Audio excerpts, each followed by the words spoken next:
One of the most remarkable parts of American history is the civil rights movement. And what made it so remarkable was the nonviolent protest associated by which the civil rights era had its successes. And those successes came out of nonviolent protesting that had been embraced by Gandhi in India. And it's a revolutionary idea. But the idea, and Martin Luther King obviously was the proponent of it, that had such tremendous success in the American South and around the United States in general, what made it so successful was it created a huge dichotomy, a huge chasm, a gap between the violent and angry antics of the people who were opposed to the protesters and the incredible stalwartness of the civil rights protesters themselves. Let me explain that a little bit.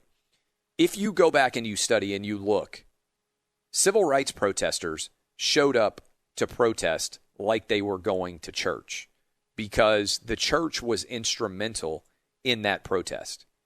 Martin Luther King obviously was a minister who took his lessons on protesting and the arc of moral righteousness bending in the direction of good over the course of time from the scripture.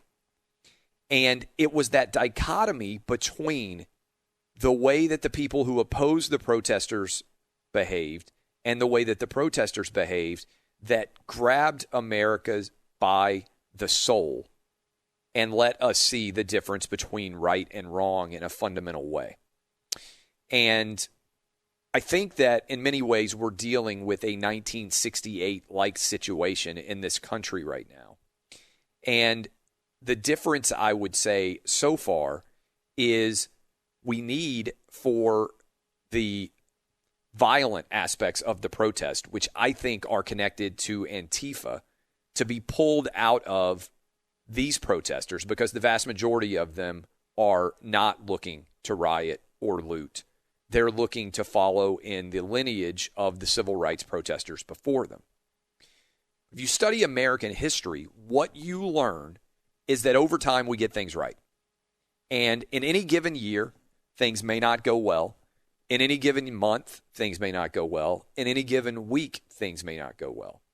But I am incredibly optimistic in all of our people, white, black, Asian, Hispanic, to ultimately get things right as a collective whole over time. So much like when we talked about the coronavirus, how it felt like every day lasted a week and every week lasted a month. And the fact that 2020 already feels like one of the longest years in the history of our country and we're only 5 months through. All of that is ultimately, I believe, going to lead to us emerging stronger on the other side of this conflict. I 100% believe that. We're not going to be perfect. Our country never has been. But it is the greatest collection of people and of ideals that have ever existed. Because the United States of America is an ideal. It is an ideal that we created on the idea of an entire nation built around a code of laws and everyone being equal under that law. While I understand that there are lots of people who are pessimistic with what's going on right now, know that if you look back over time, America gets better year after year after year. I 100% believe that. We become more equal. We become more fair. We become a more prosperous and better and kinder nation. I really do believe all that. The data all reflects it. By and large, we get better. But it's hard. And it's a challenge. And one of the benefits of studying history, and I would encourage you guys to go read the Parting the Waters trilogy by Taylor Branch. It's an incredible work of art that takes you through the civil rights movement. One of the things you learn is that progress can often be hard. And bad things can happen while we move towards progress in a good direction. And so I would encourage you guys out there, as you move through all of the challenges that we face as a nation right now, to remember that our history teaches us that on the other side, and there will be another side, just like there was after the Civil Rights Movement, just like there was after World War II, just like there was after the Civil War. Remember, we held elections in the middle of the Civil War. We held an election for president in the middle of World War II. Many of us believe that what we are experiencing right now is without precedent. I can tell you there are lots of precedents, and ultimately we will emerge stronger. I am incredibly optimistic about it.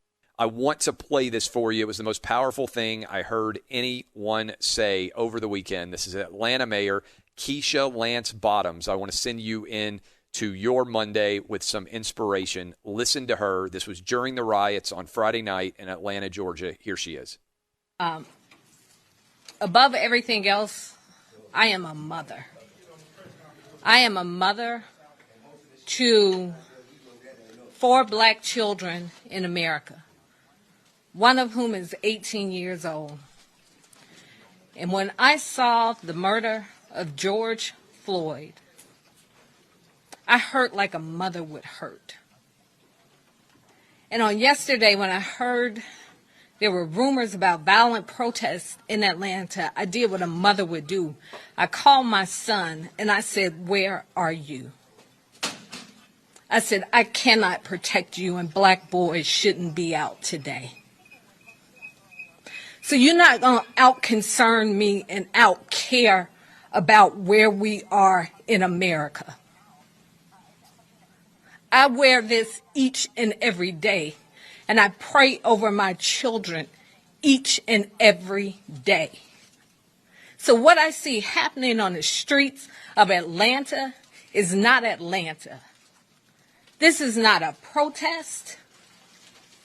This is not in the spirit of Martin Luther King Jr. This is chaos. A protest has purpose. When Dr. King was assassinated, we didn't do this to our city. So if you love this city that has had a legacy of black mayors and black police chiefs and people who care about this city, where more than 50% of the business owners in Metro Atlanta are minority business owners. If you care about this city, then go home and pray that somebody like Reverend Beasley will come and talk to you and give you some instructions on what a protest should look like and how you effectuate change in America. This police chief made a video on yesterday, pull it up on YouTube, where she said she was appalled to watch the murder of George Floyd. This woman did that. You're not honoring the legacy of Martin Luther King Jr. and the civil rights movement. You're not protesting anything running out with brown liquor in your hands, breaking windows in this city. T.I. and Killer Mike own half the West Side. So when you burn down this city, you're burning down our community. If you want change in America, go and register to vote. Show up at the polls on June 9th. Do it in November. That is the change we need in this country. You are disgracing our city. You are disgracing the life of George Floyd and every other person who has been killed in this country.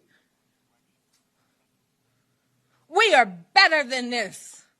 We're better than this as a city. We are better than this as a country. Go home. Go home.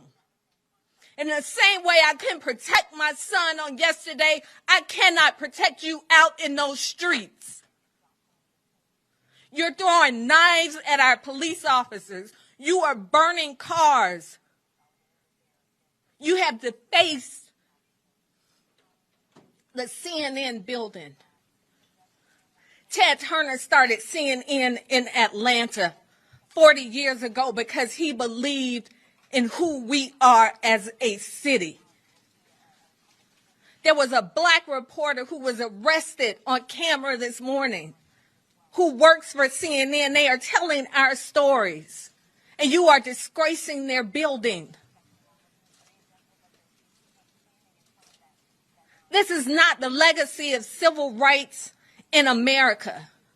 This is chaos, and we're buying into it. This won't change anything. We're no longer talking about the murder of an innocent man.